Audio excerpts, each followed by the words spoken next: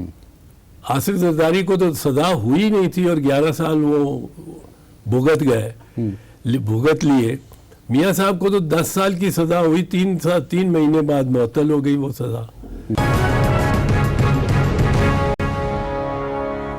جو سب ابھی جو کیسز فیس کر رہے ہیں زرداری صاحب یا ان کی ہمشیرہ یا انور مجید زرداری صاحب کے دوست, اس میں انہیں ہیٹ فیس کرنا پڑے گی؟ یہ تو اب ثبوت پہ ڈیپینڈ کرتا ہے نا. اچھا, ثابت کرنا ہوگا کہ زرداری صاحب کا پہلے تو یہ کہ سارے فیک اکاؤنٹس ہیں, چلو اسیوم کر لیا ابھی تک. میں سمجھتا ہوں کہ اگر جس کے نام پہ اکاؤنٹ ہے وہ عدالت میں آ کے کھڑا ہو کے کہہ رہا ہے جی میرا اکاؤنٹ نہیں ہے اور مجھے پتہ نہیں کہاں سے 1.5 ارب روپیہ میرے اکاؤنٹ میں آیا اور کہاں سے آیا, کہاں گیا. آپ کو ڈاؤٹ ہے کہ وہ جھوٹ بول رہے ہیں؟ نہیں, میں کہہ رہا ہوں کہ یہ تو آپ مان لینا کہ یہ فیک اکاؤنٹ ہے. پر فیک اکاؤنٹ سے پہلے انور مجید کا تعلق تو ثابت کرنا ہوگا. مجھے نہیں پتا تفتیش میں کیا, تفتیش کی جو خبریں آ رہی ہیں 650 وٹنسز جو ہیں ان کی گواہی جو ہے ہو سکتا ہے ریکارڈ ہونی ہے. ابھی تقریباً آدھے لوگوں کی گواہیاں ریکارڈ پہ آ چکی ہیں. ہو سکتا ہے, میں نہیں کہتا ہوں کہ نہیں ہوگا, لیکن مجھے تو علم نہیں ہے. نہ یہ علم ہے کہ وہ کیا کہہ رہے ہیں وہ جو وٹنسز ہیں. پر آپ کو مراحل تو یہ طے کرنے ہوں گے نا. پہلے مرحلے میں آپ کو یہ ثابت کرنا ہوگا کہ یہ اکاؤنٹس فیک ہیں اور اس کا مالک ان کا کوئی نہیں. یہ جو اخباروں میں فلودے وغیرہ والے کا آیا یہ فیک اکاؤنٹس لگتے ہیں.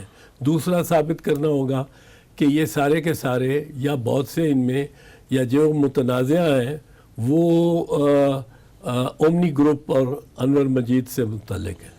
تیسرا یہ ثابت کرنا ہوگا کہ زرداری صاحب کا ان اکاؤنٹس کے ساتھ لین دین تھا. صرف یہ نہیں کہ ان کی انور مجید کے ساتھ دوستی تھی. دوستی صرف سے ثابت کچھ نہیں ہوگا, نہ وہ ریکارڈ کی بات ہوگی. پر یہ ثابت کرنا پڑے گا کہ ان کا ان اکاؤنٹس میں اور سے لین دین تھا. ٹھیک ہے, ایک چیز سمجھائیں, آپ کے خیال میں یہ جو پی ٹی آئی کا جو نیریٹو ہے وہ یہ ہے جناب کہ آپ لوگ یعنی کہ پیپلز پارٹی والے اور نون لیگ والے اکٹھے ہو جاتے ہیں صرف اس لیے کہ آپ لوگوں کے اوپر سے یعنی جو آپ لوگوں نے الیجڈلی جو آپ لوگوں نے گڑبڑ کی ہوئی ہے اس سے پردے نہ اٹھنا شروع ہو جائے. ایسا ہی ہے. ایک تو بات یہ ہے کہ اپوزیشن میں جو پارٹیاں ہوتی ہیں وہ آپس میں چاہے کتنی دور ہوں اور کتنی متضاد ان کی پوزیشن ہو, پارلیمنٹری اپوزیشن کے میں آ کے ایک جوائنٹ اسٹریٹجی ان کو آخر میں دیر یا بدیر کرنی ہی پڑتی ہے. اور اگر گورنمنٹ بڑی سویئر سٹینس لینی شروع کر دے اور اپوزیشن کو یونائٹ کر دے, پر اپوزیشن لا محالہ ایک دوسرے کے قریب آ جاتی ہے کیونکہ ان دو ہر ایک کا ہدف تو ایک ہی ہوتا ہے نا, وہ گورنمنٹ ہے. میں اپوزیشن میں بیٹھا ہوں, پیپلز پارٹی میں ایم کیو ایم بیٹھی ہے اپوزیشن میں, نون لیگ بیٹھی ہے اپوزیشن میں, اے این پی بیٹھی ہے اپوزیشن میں, اور گورنمنٹ میں تحریک انصاف ہے. تو اپوزیشن کی جماعتیں اس کو کہتے ہیں یونٹی ان ایکشن, ایکٹیویٹی اپنی کرتے کرتے کرتے قریب آ جاتی ہے. جب بھی کسی کی حکومت آتی ہے نا تو نارملی ہوتا ہی ہے کہ over a drink, over a cigar, رات کو ڈرائنگ رومز میں نئی جب بھی حکومت آئے کسی کی, وہاں پہ سودے شروع ہو جاتے ہیں کہ تو فلانی جگہ تے لگنا ہے تو فلانی جگہ تے لگنا ہے, تینوں اتھے لوا دینے ہیں, تینوں اتھے کر لینے ہیں, تو ادھر ویلنگ ڈیلنگ شروع ہو جاتی ہے. ابھی تک ایز سچ اس حکومت کا کچھ وہ اس قسم کی دکانداری نظر نہیں آئی. آپ کے خیال میں this is because of Imran Khan کہ وہ کچھ انٹرسٹڈ نہیں ہے, اس کا اپنا عمران خان کا بزنس نہیں ہے, یا عمران خان کو پیسے بنانے کی تمنا نہیں ہے اس لیے, یا باقی کچھ وزراء پی ٹی آئی کے, سب کی بات نہیں کر رہا, کچھ وزراء پی ٹی آئی کے انتظار کر رہے ہیں کہ ذرا دکان دیر نہ کھولیے. دکان کھلی یا نہ بند ہونے کا پتہ بعد میں ہی چلتا ہے جب سودا ہو گیا ہوتا ہے. پر میں تو دیکھ رہا ہوں کہ عمران کے وزراء میں ایسے لوگ ہیں جن کے خلاف نیب میں کیسز چل رہے ہیں, وہ ایک ڈفرینٹ چیز ہے, اور اس نے کوئی ان کے خلاف کوئی ایکشن تو نہیں کرنا چاہیے, کیوں نہیں کرنا چاہیے, بالکل کرنا چاہیے عمران خان کو. ڈونٹ یو تھنک کہ اگر ان کو بلایا جائے تو عمران خان تو نہیں کھڑا ہوگا ان کے لیے کہ جی اس کو نہ بلائیں نیب والے. کہے گا عمران خان نیب والوں کو کہ بھئی آپ نہ بلائیں میرے وزراء کو, یا پی ٹی آئی کے لوگوں کو شامل تفتیش نہ کریں نیب والے؟ نہیں, پر جو جن پہ مقدمات چل رہے ہیں ان کے خلاف ایکشن تو نہیں لے رہا. It's for NAB to decide, آ کے کریں. اگر کوئی روکے گا تو میڈیا تو یہاں پہ چھوڑے گا نہیں, پی ٹی آئی کو تو نہیں چھوڑے گا. اگر نیب بلاتی ہے کسی سٹنگ بندے کو جو پی ٹی آئی کا آفس ہولڈر ہے, یا فار دیٹ میٹر منسٹر ہے, یا وہ جو بھی ہے, تو اگر اس کو بلاتی ہے نیب, تو اگر اس میں کوئی رکاوٹ ڈالنے کی کوشش کرتا ہے عمران خان یا عمران خان کا کوئی ارد گرد کا آدمی, تو یہاں پہ تو میڈیا نہیں چھوڑے گا اس کو, وہ تو اس کو گرل کر دے گا. تو کیوں نہیں نیب کرتی خود؟ نہیں, نیب کیوں نہیں کرتی یہ تو نیب والے بتا سکتے ہیں, میں تو نہیں. پر میں سمجھتا ہوں نیب پیپلز پارٹی والوں کو تو بدستور پکڑ کے اندر بھی کر رہی ہے, نون والوں کو بھی بلا رہی ہے, گرفتار بھی کر رہی ہے, سینئر لیڈرشپ کو بھی گرفتار کر رہی ہے. لیکن جن پہ کیسز اور ان کے الزامات ہیں جو پی ٹی آئی کی حکومت میں ہیں, ان کی جانب وہ کوئی ایسا اقدام نہیں کر رہا ہے. آپ لوگ کیوں نہیں شور مچاتے پھر؟ اگر مطلب کہ دیکھیں نا, یہ کہنا تو آپ لوگوں کے جیسے نون لیگ کا دور تھا, نون لیگ کے دور میں بھی کئی پی ٹی آئی کے لوگ ایسے تھے جن لوگوں پہ الزامات تھے, نون لیگ والوں نے کیوں نہیں ان کو پکڑا؟ نہیں, میں نون لیگ کی بات کروں, ہماری طرف سے تو یہ بات, اور یا آپ لوگوں نے شور کیوں نون لیگ کی طرف سے بھی یہ بات بارہا ہو رہی ہے کہ گورنمنٹ میں ایسے لوگ بیٹھے ہیں جو نیب کو مطلوب ہیں اور نیب کچھ نہیں کر رہی ان کی. یہ تو بارہا کہا جا رہا ہے, شور ڈالنا ٹھیک ہے جو صاحب, شور مچانا اب ٹھیک ہے, لیکن میری گزارش یہ ہے کہ نون لیگ کی گورنمنٹ سے اس قسم کی آوازیں آ رہی. جب نون لیگ کی گورنمنٹ ان پلیس تھی اس وقت سے یہ آوازیں آ رہی ہے کہ پی ٹی آئی کے فلاں لوگ جو ہیں وہ ان پہ جناب یہ الزامات ہیں. نہیں, نون لیگ والے تو انہوں نے اس وقت تو وہ گورنمنٹ میں تھے, نون لیگ والے کیوں نہیں پکڑ کے اندر کیا انہوں نے؟ نون لیگ والے تو یہ جو میاں نواز شریف پہ مقدمات بنے ہیں یہ تو ان کی حکومت کے دوران ان پہ بنے نہیں، وہ ایک سیپریٹ چیز ہے چوئی صاحب. میں یہ کہہ رہا ہوں کہ پی ٹی آئی کے جو لوگ ہیں ان پہ الزامات اس وقت لگ رہے تھے جس وقت نون لیگ کی گورنمنٹ ان پلیس تھی. تو اس وقت نون لیگ کی گورنمنٹ نے ان کو کیوں نہیں کہا جناب کہ ان کو اندر کیوں نہیں کروایا، یا کیوں نہیں پریشر ڈالا اس وقت نیب پہ کہ ان کو اندر کریں گی؟ یہ تو ان سے پوچھیں آپ. نون لیگ کی طرف سے تو میں جواب نہیں دے سکتا. بٹ آئی پرسنلی تھنک کہ اگر آپ سیریسلی ایک ایفرٹ کریں، اگر آپ واقعی سمجھتے ہیں کہ پی ٹی آئی کے کچھ لوگ جو ہے وہ انہوں نے گڑبڑ ہے ان کے اندر، یا انہوں نے گڑبڑ کی ہوئی ہے، تو اگر آپ سیریسلی ساری اپوزیشن پارٹیز مل کے ان کے خلاف ایک ایفرٹ کریں، سیریس ایفرٹ کریں، تو میرا نہیں خیال کہ ان کو they'll go let loose. میں آپ کا پیغام پہنچا میرا پیغام نہیں ہے، میرے متھے نہ لاؤ. تسی آپ ہی سیریس ایفرٹ نہیں کر رہے. تسی لوگ نہیں پارلیمنٹ تسی ایویں P T I know pressurize کر کے رکھا ہوا ہے. نہیں، پریشرائز تو نہیں کرنے کی کوئی ایسی ضرورت نہیں ہے، وہ خود ہی انڈر پریشر بہت ہے. اچھا چلے ٹھیک. شوری صاحب thank you very much for joining me. بہت بہت شکریہ.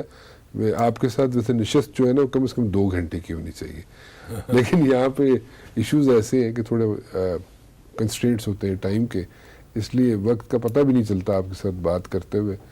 لیکن پھر بھی کافی چیزیں میری رہ گئی ہیں آپ کے. چلیے آئندہ سے آئندہ کر لیں گے. بہت بہت شکریہ جی. Thank you very much. بہت شکریہ. I have nothing to wind up over here G. There were certain things جو ہم نے پوچھنی تھی، اس کے جواب بھی ہمیں مل گئے. کچھ چیزیں ایسی ہیں جو رہ گئی ہیں. پھر کسی وقت چوئی صاحب کو تکلیف دوں گا. فی الحال رانا مبشر کو اجازت دیجیے. اللہ حافظ.